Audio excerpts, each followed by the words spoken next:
யாரா இருந்தாலும் இந்து கிறிஸ்தவ முஸ்லீம்னாலாம் கிடையாது, எவனா இருந்தாலும் வரக்கூடாது. சாப்பிட்றதும் அங்கே பிரியாணியை கொண்டு போய் அங்கே நம்மளுடைய புனிதத்தை கெடுக்கிறதும் மாதிரி அங்கே நடந்து கொண்டு இருக்கிறார்கள்.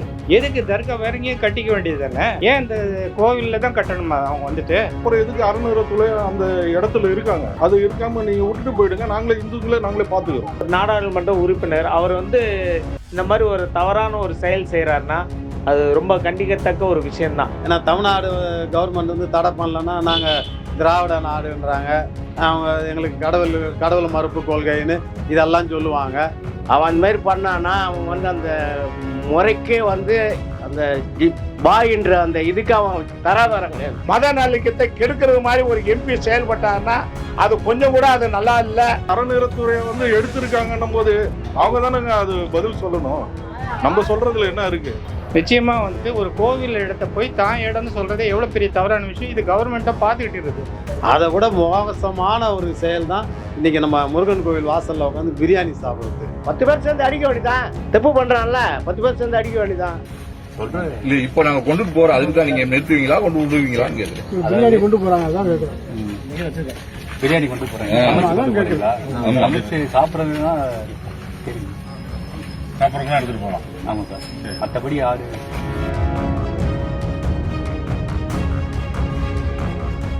உண்மையிலேயே இது ஒரு ஒர்ஸ்டான ஒரு செயல் இது. ஏன்னா ஒரு கோவில், திருப்பரங்குன்றம் கோயில்ன்றது 6 படை வீடுல ஒன்று. இந்த கோயில் போய் ஒரு தர்கா இருக்கு அப்படின்னு சொல்றது ரொம்ப கேவலமான விஷயம். இது இனிமேல் நடக்க விடாம நம்ம என்ன பண்ணணுமோ, நம்ம அரசாங்கமும் அதுல அறநிலையத்துறையை மட்டும் எடுத்துட்டா மட்டும் போதாது.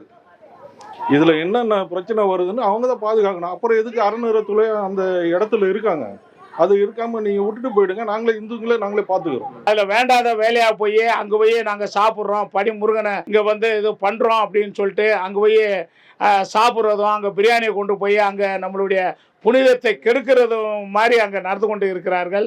நாடாளுமன்ற உறுப்பினர் அவர் இந்த மாதிரி ஒரு தவறான ஒரு செயல் செய்கிறாருன்னா அது ரொம்ப கண்டிக்கத்தக்க ஒரு விஷயம்தான். அவரும் அவங்க கடவுளும் அங்கே இருக்காரு, நம்ம கடவுள். இப்போ அவர் அங்கே உட்காந்து சாப்பிட்றதுனால நம்ம கடவுளை அவமதிக்கிறாரா இல்லை அவர் கடவுளை ஆதரிக்கிறாரான்றது நம்ம எந்த விதத்தை வச்சு பார்க்க முடியும்? ஏன்னா தமிழ்நாடு கவர்மெண்ட் தடை பண்ணலன்னா நாங்கள் திராவிட நாடுன்றாங்க, அவங்க எங்களுக்கு கடவுள் மறுப்பு கொள்கைன்னு இதெல்லாம் சொல்லுவாங்க. ஆனால் அவர் இதே நம்ம முதல்வரே கிறிஸ்மஸுக்கும் ரம்ஜானுக்கும் வாழ்த்து சொல்கிறவர், தமிழ் பண்டிகைகளுக்கு எதுக்கும் வாழ்த்து சொல்கிறது இல்லை. ஒரு 50 பேர் எல்லாம் போய் நின்று ரோட்டில் போட்டு அடிச்சாக்க அவன் எப்படி திருப்பி பண்ணுவான் தப்பு? அவனே அடிக்கிறது பயப்படுறீங்க? அடிங்க ரோட்டில் போட்டு அடிச்சாக்க அவன் ஏன் திருப்பி ஆனால் தப்பு பண்ண போகிறான்? அவன் தப்பு பண்ண போகிறது கிடையாதுல்ல, எப்படி பண்ணுவான்? அவன் தப்பு பண்ணவே மாட்டான். எதுக்கு தர்கா வேற எங்கேயும் கட்டிக்க வேண்டியது தானே? ஏன் இந்த கோவிலில் தான் கட்டணுமா? அவங்க ஊரில் இடமே இல்லையா? வீண் சண்டை, வீண் பிரச்சனைகளை இவங்க கிளப்புறாங்க. முஸ்லீம்ஸ் தேவையில்லாத பிரச்சனைகளை கிளப்புறாங்க. வெளி இடத்துல இந்த வாழ்வாதாரத்தை பிரச்சனை உருவாக்குறதுக்காக பண்றாங்க. இது வேற எதுவும் இல்லை. அவருக்கு அந்த பாராளுமன்ற எம்பிக்கை இந்துக்களும் சேர்ந்து தான் ஓட்டு போட்டிருக்காங்க. எல்லா இந்துக்கள் சேர்ந்து அந்த ராமநாதபுரம் தொகுதியில இந்துக்கள் சேர்ந்து தான் ஓட்டு போட்டு அவர் ஒரு எம்பியா தேர்ந்தெடுக்கிறாங்க. அவர் எல்லா மதத்துக்கும் சம்மதமாக மாதிரி நம்ம எது சட்ட ரீதியாக சந்திக்கணுமோ அதை சட்ட ரீதியாக சந்திக்காம முருகன் கோயிலில் போய் உட்கார்ந்து பிரியாணி சாப்பிட்றதும் மத நல்லிக்கத்தை கெடுக்கிறது மாதிரி ஒரு எம்பி செயல்பட்டாருன்னா அது கொஞ்சம் கூட அது நல்லா இல்லை. ஒரு ஆளுங்கட்சியோட கூட்டணி அவர். ஒரு ஆளுங்கட்சியில் ஒரு ஆளுங்கட்சின்றது யாரு? தமிழக அரசு. தமிழக அரசு ஒரு விஷயத்தை தடை செஞ்சுருக்காங்கன்னா நீ அதையும் மீறி உட்காந்து சாப்பிட்றேன்னா அப்போ அவருக்கு என்ன அதில் ஒரு அதிகாரம் இருக்கு? சாப்பிடணும்னு ஒரு அதிகாரம் என்ன இருக்கு?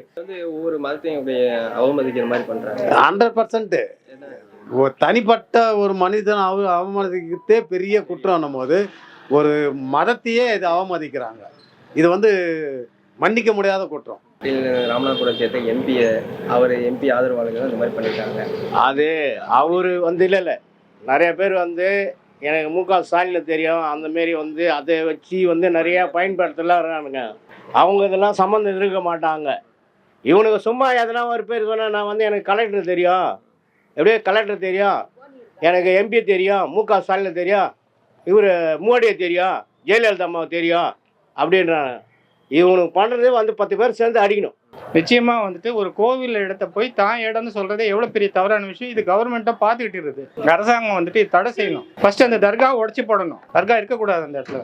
மொத்தமே திருப்பரங்குன்றம் அருமையான ஒரு முருகர் கோயில், எல்லாருக்கும் உலகறிஞ்ச விஷயம்.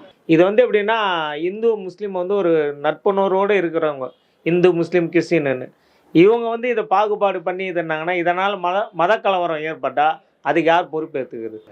இது வந்து மன்னிக்க முடியாத குற்றம். இதை எவ்வளோ கேஸுங்களை வந்து கோர்ட்டு வந்து தானாக முன் வந்து எடுக்குது. இதையும் கோர்ட்டு தானாக முன் வந்து இவங்க மேலே நடவடிக்கை எடுக்கணும்.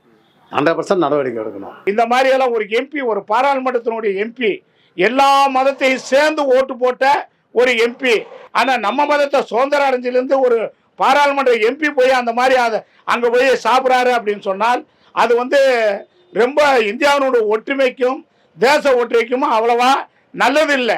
படிக்கட்டில் அதுதான் சொல்றேன், அறநிலையத்துறையை வந்து எடுத்திருக்காங்கன்னும் போது அவங்க தானேங்க அது பதில் சொல்லணும். நம்ம சொல்றதுல என்ன இருக்கு?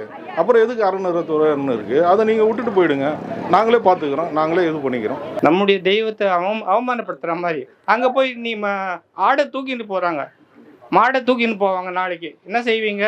இதே மாதிரி தான் செய்வீங்களா? அப்புறம் நாளைக்கு நீங்கள் என்ன செய்வீங்க? மட்டன் பிரியாணி செய்கிறேன், எங்கள் முருகர் கோயிலில் மட்டன் பிரியாணியை விநியோகம் பண்ணுவாங்க. என்ன இதெல்லாம் தேவையா? இதெல்லாம் ரொம்ப கேவலமான விஷயம். இதை வந்து தமிழ்நாடு அரசு வந்து இதை சரியான ஒரு பாதைக்கு, இந்த நடவடிக்கைக்கு ஒரு சரியான இது பண்ணணுன்றது என்னோட விருப்பம். தப்பு பண்ணுறான்ல 10 பேர் சேர்ந்து அடிக்க வேண்டியதான். அடிக்காமல் வந்து விட்டு நான் முக ஸ்டாலின் தெரியும் இவனை தெரியும்னு சொல்கிறது அது தப்பு இல்லை. அப்போ மக்களுக்கு நான் சாமி கும்பிடலையா? டெய்லி வந்து அப்பா முருகா அப்படின்னு சொல்லிட்டு சாமி கும்பிட்றான்ல, அவங்களுக்கு அந்த வீரம் வேணும்ல. அது இருந்தால் தான் அதை பண்ண முடியும். ஒன்றுமே இல்லாமல் எப்படி பண்ண முடியும்? பண்ண முடியாது.